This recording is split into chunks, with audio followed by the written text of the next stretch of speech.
Be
quiet!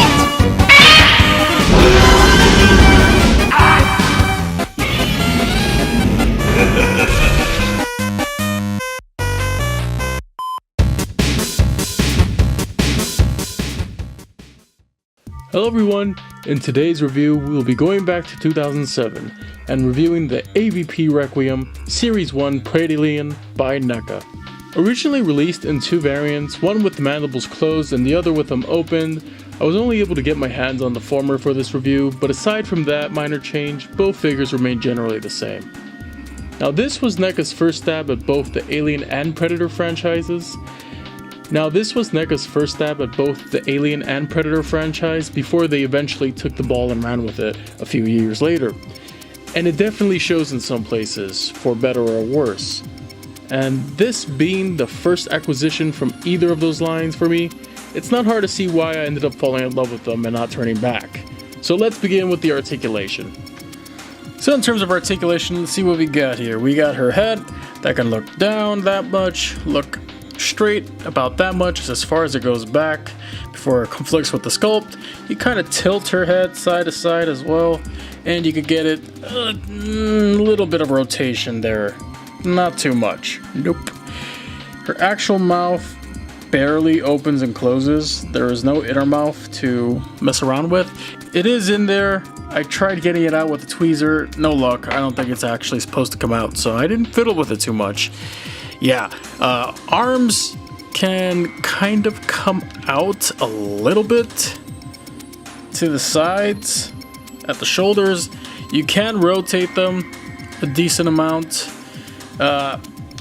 Problem with these earlier figures though is that NECA figures are prone to breaking over time, and considering that this was one of the earlier releases, I try not to screw with her so much. Bicep swivel. No bend at the elbow, it's just one solid sculpt piece here.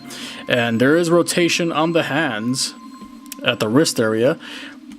On both sides there's bicep swivel, and once again swivel at the wrist on this side. For the legs, they do move forward and back a bit. Like I said, you don't want to mess with them, you don't want to stress them too much, especially if you get this second hand. Regardless if you get a second hand or brand new. It's an older figure, so it's gonna be very fragile. So you could also rotate at the thigh, no bend at the knee, both solid sculpts, and nothing at the feet. So very limited articulation. In terms of the tail, it's on a bendy wire. However, considering how old this figure is, the bendy wire doesn't really like to give way. Especially because the plastic, the rubber they used for the tail is so thick.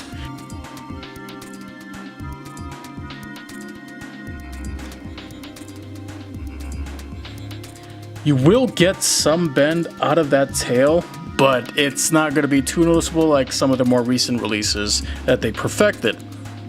But overall for articulation, not much here. It's more of a statue than anything. So let's take a look at the paint, detail, and sculpt, and this is where NECA absolutely destroys McFarlane, in my opinion. Of course, my review. Anyways, let's take a look. On the top of the head, you get some really nice detail up there.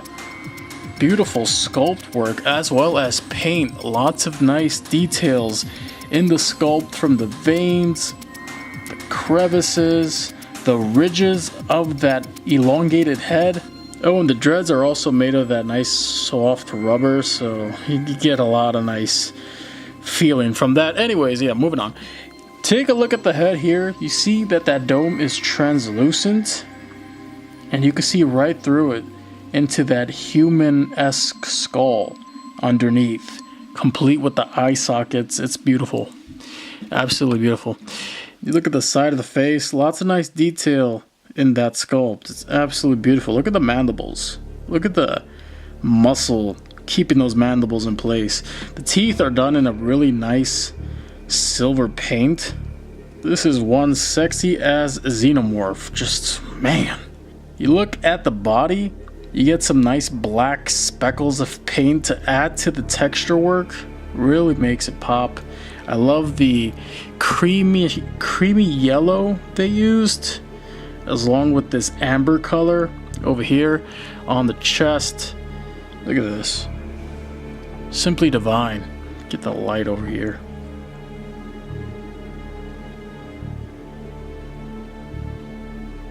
Really get nice work on the detail. Look at the shoulder. Look at that. Looks nice and muscly. All these beautiful biomechanical details that the xenomorphs are known for. And this tubing back here is a hard plastic. It's not like the soft rubbery material they use in the more recent releases. But look at this rib cage, moving all the way down to the abdominal area. Once again, the paintwork is simply divine. NECA did a beautiful job with all the exquisite details all the way down to the feet. Very nice. Very nice. I cannot stress enough just how much I'm in love with this figure since I got it. It's still one of my favorites in the line, and despite its lack of articulation, the detail in this sculpt is second to none.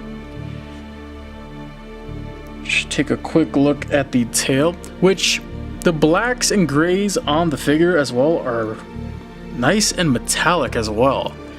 Especially down the tail, you definitely get that nice color transition. And it's a long tail with a nice looking club slash scythe at the bottom. And they even sculpted the detail on the bottom part of the crest. Wow, it's beautiful. Very reminiscent to that of a queen alien. And considering that this xenomorph was pretty much the queen of her movie, it's not hard to see why they decided to go with that design. It's gorgeous. In terms of accessories, all you get with the Predalien is this stand, which comes in these pieces. You just pretty much snap on together, and it's a very flimsy, hollow plastic, but it does its job in keeping the Predalien standing up and secure. For the most part, I haven't had any issues with the Predalien tipping over with this stand. And it's adjustable so that you can rotate these pieces quite a bit in case you want to get her in some as dynamic poses as you can get her in.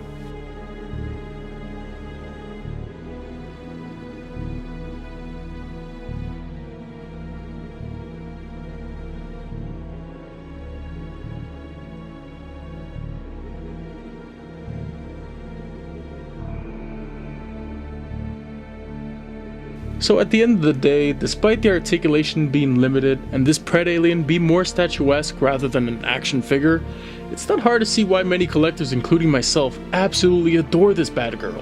She just demands attention on your display shelf thanks to this sick ass sculpt and scale. Would I recommend her? Hell yes! However, given the rarity of this figure, she is going to cost you a pretty penny. I paid around $65 for her when I got her last year on eBay, and doing a quick search now, you'll be lucky to find one if you do. If you do, expect to pay well over $100 for it. My suggestion is to hold off and wait for NECA to update the sculpt and articulation with an ultimate alien body like they are doing with the ultimate wolf predator of the same line. It's going to happen. They even confirmed it in a tweet. It's only a matter of when it will happen and how patient of a collector you are. Now once again, I hope this review was helpful. If it was, hit the like button and maybe share the video. If you haven't subscribed yet, I'd be more than happy to have you on board, and for those of you who are, hit the bell icon so that you're in the know when there is a new upload on the channel. Follow me on Instagram for more, and most important of all, thank you guys for watching. And did you watch AvP Requiem? If so, what did you think of it? Let me know in the comment section below, and I'll see you all soon.